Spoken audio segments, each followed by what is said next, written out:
오늘 우리에게 주시는 하나님의 말씀 요한복음 4장 1절부터 14절까지의 말씀입니다. 봉독하겠습니다. 예수께서 제자를 삼고 세례를 베푸시는 것이 요한보다 많다 하는 말을 바리새인들이 들은 줄을 주께서 아신지라. 예수께서 친히 세례를 베푸신 것이 아니요 제자들이 베푼 것이라. 유대를 떠나사 다시 갈릴리로 가실새 사마리아를 통과하여야 하겠는지라. 사마리아에 있는 수가라 하는 동네에 이르시니 야곱이 그 아들 요셉에게 준 땅이 가깝고 거기 또 야곱의 우물이 있더라. 예수께서 길 가시다가 피곤하여 우물 곁에 그대로 앉으시니 때가 6시쯤 되었더라. 사마리아 여자 한 사람이 물을 기르러 왔음에 예수께서 물을 좀 달라 하시니 이는 제자들이 먹을 것을 사러 그 동네에 들어갔음이러라. 사마리아 여자가 이르되 당신은 유대인으로서 어찌하여 사마리아 여자인 나에게 물을 달라 하나이까 하니 이는 유대인이 사마리아인과 상종하지 아니함이러라. 예수께서 대답하여 이르시되 네가 만일 하나님의 선물과 또 내게 물 좀 달라 하는 이가 누구인 줄 알았더라면 내가 그에게 구하였을 것이요 그가 생수를 내게 주었으리라. 여자가 이르되 주여 물 기를 그릇도 없고 이 물은 깊은데 어디서 당신이 그 생수를 얻겠사옵나이까. 우리 조상 야곱이 이 우물을 우리에게 주셨고 또 여기서 자기와 자기 아들들과 짐승이 다 마셨는데 당신이 야곱보다 더 크니까. 예수께서 대답하여 이르시되 이 물을 마시는 자마다 다시 목마르려니와 내가 주는 물을 마시는 자는 영원히 목마르지 아니하리니 내가 주는 물은 그 속에서 영생하도록 솟아나는 샘물이 되리라. 아멘. 찾아오시는 하나님이라는 제목으로 말씀의 은혜를 나누겠습니다. 10월 마지막 주일입니다. 하반기를 시작하면서 요한복음과 출애굽기 말씀을 함께 나누고 있는데요. 저는 이 두 본문을 계속해서 요즘은 그 욥기까지 3가지 본문을 계속해서 같이 들여다보고 묵상을 하다 보니까 어느 날 모세하고 예수님하고 욥이 이렇게 한 자리에 있더라고요. 이단 아닙니다. 그런 느낌을 받을 때가 많은데 말씀을 듣는 여러분은 헷갈리시지는 않는지 궁금해요. 오늘은 다시 요한복음의 스토리입니다. 성령 하나님께서 여러분에게 주시는 메시지가 있기를 바라고 이 말씀으로 공급받고 해갈되고 풀리고 열리는 은혜가 있기를 주님의 이름으로 축원합니다.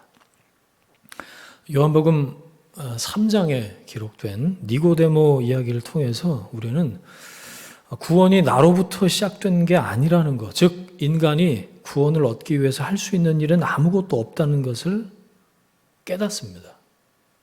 그렇다면 어떻게 구원을 얻을 수 있는가라는 질문이 당연히 뒤따르게 되잖아요. 예수님이 말씀하셨어요. 3장 16절이 이런 거죠. 내가 너를 사랑하기 때문에 대신 죽기 위해서 이곳에 왔다. 나의 십자가 대속을 믿으면 믿을 때 너는 영원한 생명을 얻는다. 이게 거듭나는 거야. 니고데모 스토리의 결론입니다.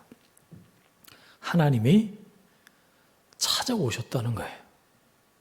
바로 뒤를 이어서 사마리아 여인 이야기가 나와요. 무슨 맥락일까요? 하나님이 계속해서 찾으신다는 겁니다. 하나님은 찾아오신다는 거예요.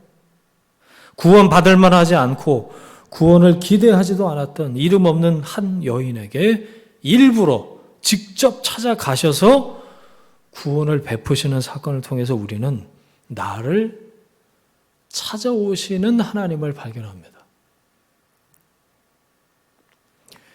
니고데모는 다른 사람 눈을 피해서 한밤중에 예수님 찾아가죠.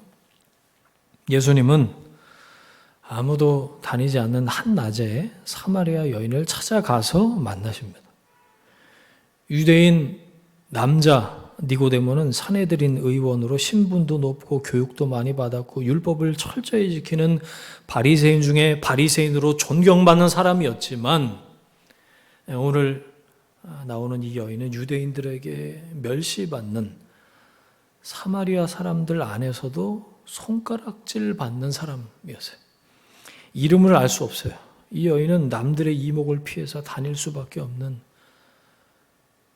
죄 많은 여인이었죠. 니고데모는 인생 절정에 있다고 볼 수 있다면 사마리아 여인은 인생 최저점에 막장에 있었습니다. 인생 막장에서 아무런 기대도 없고 나아질 거라는 소망도 없이 6번째 남자와 하루하루 남들 눈 피해서 살기에 급급한 이 여인에게 예수님이 찾아오셨습니다. 유대인들은 그 땅을 밟고 싶어 하지도 않는 이방 땅 사마리아로 일부러 찾으러 오신 거예요.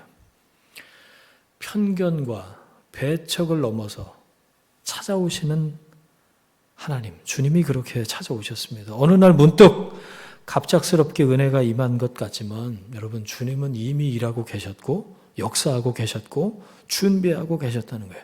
나를 둘러싼 어두운 그림자를 뚫고 찾아오셨습니다. 선입견과 정죄를 넘어서 찾아오셨습니다. 배척이라는 담을 무너뜨리시면서 하나님이 찾아오셨습니다. 다른 종교처럼 우리가 먼저 찾지 않았어요. 창조주 하나님이 피조물인 나를 찾아오셨다. 그게 우리가 경험한 은혜죠. 찾아서 구원하시는 하나님의 은혜가 오늘 이 말씀에 구구절절 가득 배어 있습니다. 예수님은 왜 찾아오신 걸까요? 왜 찾으시는 걸까요? 예수님은 우리더러 내 수준으로 올라오라고 그렇게 말씀하시지 않습니다. 너희가 내 말을 올바르게 알아듣기 위해서는 더 공부를 해야 되지 않겠냐? 더 애써야 되지 않겠냐? 라고 하시지 않아요. 예수님이 이 땅에 내려오셨어요. 위에서 아래로 오셨어요. 인간이 오를 수 없는 곳에서 우리조차 내려가려고 하지 않는 곳까지 내려오셨어요. 누구나 높아지려는 세상에 더 낮아질 수 없는 그 낮은 곳으로 오셨고 더 이상 처참할 수 없는 모습으로 이 세상을 떠나셨죠. 빌립보서 2장 6절 말씀에 그는 근본 하나님의 본체시나 하나님과 동등됨을 취할 것으로 여기지 아니하셨다. 오히려 자기를 비워 종의 형체를 가지사 사람들과 같이 되셨고 사람의 모양으로 나타나사 자기를 낮추시고 죽기까지 복종하셨으니 곧 십자가에 죽으심이라. 나를 찾아오신 주님은 나를 부르기 위해서 오신 겁니다.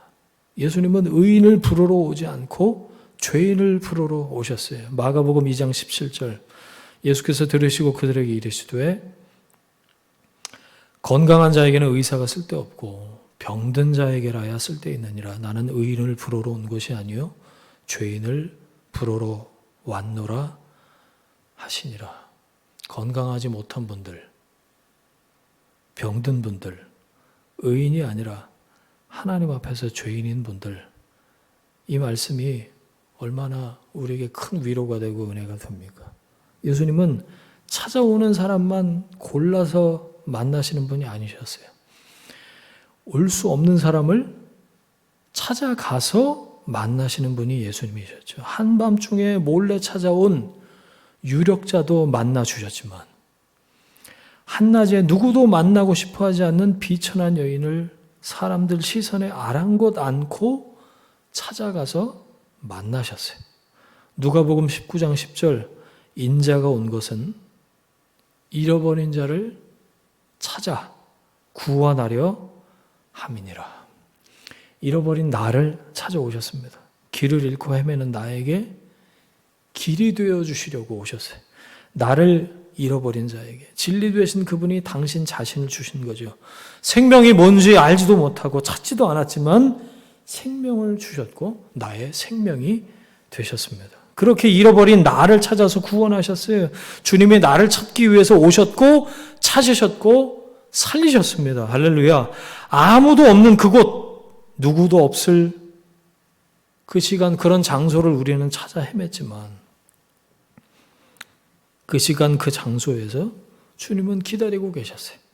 나를 만나시려고 말입니다. 때로 우리는 살면서 은혜의 추적으로부터 벗어나려고 했지만 루이스가 그랬나요? 천국의 사냥개와 같은 그분의 은혜는 나를 포기하지 않으셨죠. 찾아오시는 은혜입니다. 그분이 찾아오셔서 살았습니다. 병들고 죄인인 나를 찾아오셔서 내가 나았고 내가 살았습니다. 상처받고 늘 숨어있고 싶은 나를 기어이 찾아오셔서 만나주셨습니다. 찾아내 주셔서 얼마나 감사한지. 만 입이 내게 있으면, 입이 만 개가 있으면 그 입 전부 다 가지고 내 구주 주신 은총을 늘 찬송하겠네. 본문 1절, 2절을 한번 보세요, 여러분.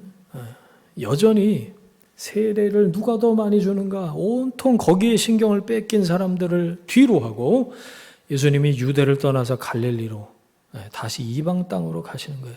세례 자체가 아니라 세례를 통한 생명에 집중하시는 예수님의 사역이에요. 그 과정에 오늘 이야기가 펼쳐지는 이 소외된 땅 사마리아가 등장한 거죠. 여러분, 우리가 유대인이 아니잖아요. 우리는 전부 다 사마리아인, 즉 이방 사람입니다.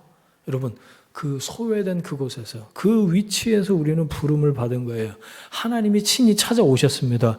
우리 스스로 찾은 적이 없어요. 주님께서 오셔서 우리를 부르시고 두드리시고 갈급하게 하시고 예수를 믿게 하신 거예요. 은혜를 주신 거죠. 유대를 떠나서 주님이 이방을 향하지 않으셨다면, 우리를 찾아오지 않으셨다면 우리는 여전히 소외된 삶을 살 수밖에 없는 존재라는 거죠. 유대인들은 아시는 것처럼 사마리아인과 상종하지 않았어요. 혼혈이 된 사마리아 사람을 사람으로 여기지 않았거든요. 피해 다녔고요. 마주치지 않았고요. 사마리아라는 말 자체를 입에 올리지도 않았어요. 그러나 예수님은 누구도 발을 들여놓지 않는 그곳을 아무렇지도 않은 듯이, 아니 작심하신 듯이 찾아가신 거예요. 수가성에 있는 야곱의 우물 곁에 앉으셨습니다. 때는 낮 12시. 사람이라고는 흔적도 없습니다. 태양이 이글거리는 한낮에 누가 이곳에 오려고 하겠어요? 그 시간에 올 수밖에 없었던 가슴 가득히 외로움과 상처를 안고 살아가는 이 여인을 기다리시는 예수님의 모습을 한번 여러분 상상해 보세요. 떠올려 보세요.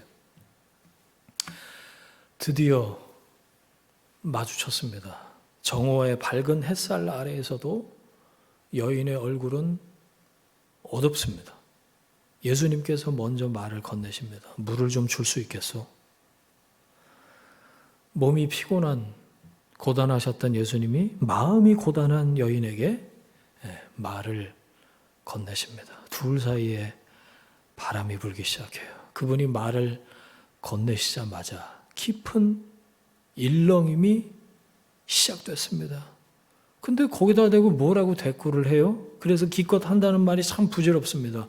선생님 당신은 유대 사람인데 어떻게 사마리아 여자인 나한테 물을 달라고 하십니까? 예수님이 그 물을 화제로 대화를 풀어가셔요. 만약 하나님의 선물과 물을 달라고 하는 이가 누구인 줄 알았다면 당신이 내게 생수를 청했을 겁니다. 이야기 안으로 쑥 들어온 그 여인에게 생수를 말씀하세요. 우물물은 마시면 또 목이 마르지만 이 생수는 영원히 목마르지 않습니다. 내가 주는 물은 영생하도록 솟아나는 샘물입니다. 마셔도 늘 목마른 인생을 향해서 영원한 해가를 말씀하십니다. 예수님이 그 여인에게서 본 것은 무엇이었을까요? 목마름이었습니다. 인간의 마을에 몸을 붙여서 살지만 가슴 가득 헛헛함만, 간직한 메마른 삶, 그 불모의 삶을 예수님이 어찌 알아차리지 못하셨을까요? 예수님은 자신의 목마름조차 잊으시고 여인의 목마름에 집중하십니다. 예수님의 목마름을 해결해 줄 수 있는 사람은 그 시간 그 장소에서 해결해 줄 수 있는 사람은 이 여인뿐이었어요. 마찬가지로 이 여인의 목마름을 해결해 주실 수 있는 분은 예수님뿐이었습니다. 우물가에서 두 목마른 사람이 만난 거예요. 그리고 서로의 목마름을 해결해 줍니다. 예수님이 십자가상에서 내가 목마르다 하시는 게 생각이 났어요. 예수님은 우리의 목마름을 해결해 주시기 위해서 목말라 하시는 분이셨어요. 11절, 12절 말씀 보세요. 그런 예수님을 대하는, 저는 이 두 절을 보면서 우리의 원초적인 모습이 이런 거 아닌가. 굉장히 논리적인 것처럼 이야기하지만 거기에 갇혀 있어요. 오만한 모습입니다. 선생님, 우물이 이렇게 깊은 데다가 선생님 뭐 두레박도 없으시면서 어디서 그 샘물을 떠다 주시겠다는 말씀입니까? 여전히 우물물과 비슷한 어디에서 물리적으로 기어오르는 그 물이라고 이 아이는 이해를 한 거죠. 이 우물물은 우리 조상 야곱이 마셨고 그 자손들하고 가축까지도 다 마셨습니다. 선생님께서는 이런 우물을 우리에게 주신 야곱보다 더 훌륭하시다는 말씀입니까?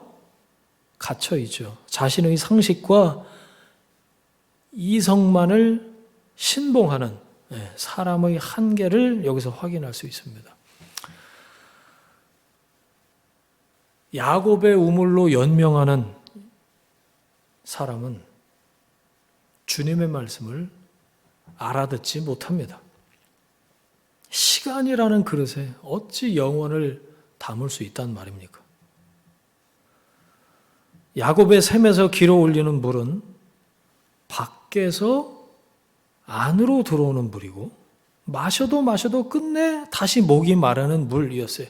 예수님이 주시는 물은 두 번 다시 목마르지 않는 그 속에서 영생하도록 솟아나는 샘물이라고 그랬어요. 안에서 밖으로 넘쳐 흐르는 물입니다.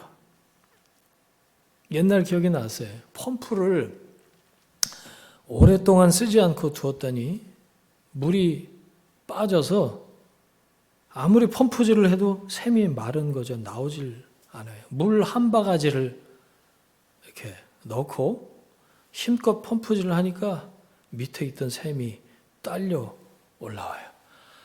그때는 한 바가지가 아니라 10바가지, 100바가지 끊임없이 물이 나옵니다. 여러분, 샘이 어디 있나요? 주님이 함께 하시는 내 속에 있습니다. 성령이 우리 안에 내주하셔요. 어디 다른 데서 잠시 얻어온 샘물로는 목마름을 더할 따름입니다. 내 속에 있지만 길이 막혀서 아직 없는 그 샘물을 솟구치게 할 한 바가지의 물, 예수님이 바로 그 마증물이 되신다는 거예요. 13절, 14절 말씀 보세요. 예수께서 대답하여 이르시되 이 물을 마시는 자마다 다시 목마르려니와 내가 주는 물을 마시는 자는 영원히 목마르지 아니하리니 내가 주는 물은 그 속에서 영생하도록 솟아나는 샘물이 되리라. 아멘. 늘 목이 말라있던 나, 어두운 곳에 숨어있던 나를 찾아서 생명의 물을 마시게 하셨어요. 그렇게 내 안에서 영원히 솟아나는 샘물이 되셨습니다. 다시는 목마르지 않을 것이라고 말씀하십니다. 여러분, 진정한 해갈은 고통의 부재가 아니라 하나님의 임재입니다. 주님이 아니고서는 내 안에 있는 이 갈급한 목마름을 해결할 길이, 방법이 우리에게는 없어요. 생수의 근원, 생명의 주체가 되시는 주님 안에 거함으로 여러분의 모든 삶의 자리에서 찾아오시는 하나님을 더 깊이 경험하는 여러분 모두가 되시기를 주님의 이름으로 축원합니다. 아멘.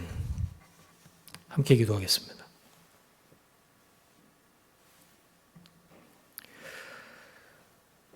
주님, 하나님이 어떤 분이신지 우리에게 가르쳐 주시고 또 말씀으로 또 삶으로 깨닫게 해주시니 감사합니다. 찾아오시는 하나님이셔서 감사합니다. 주님, 포기하지 말고 끝까지 찾아와 주십시오.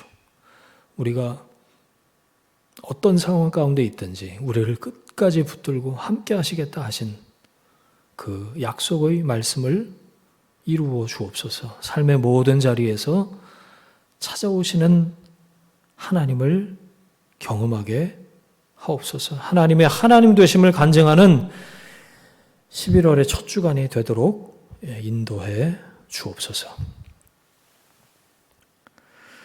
이제는 우리의 주인 되신 예수 그리스도의 은혜와 하나님 아버지의 사랑과 성령님의 동행하심이 하나님의 찾아오심을 경험하고 간증하길 원하는 하나님의 사람들 위에, 그들의 일터와 가정과 자녀들 위에 지금부터 영원까지 함께 하시기를 간절히 축원하옵나이다. 아멘.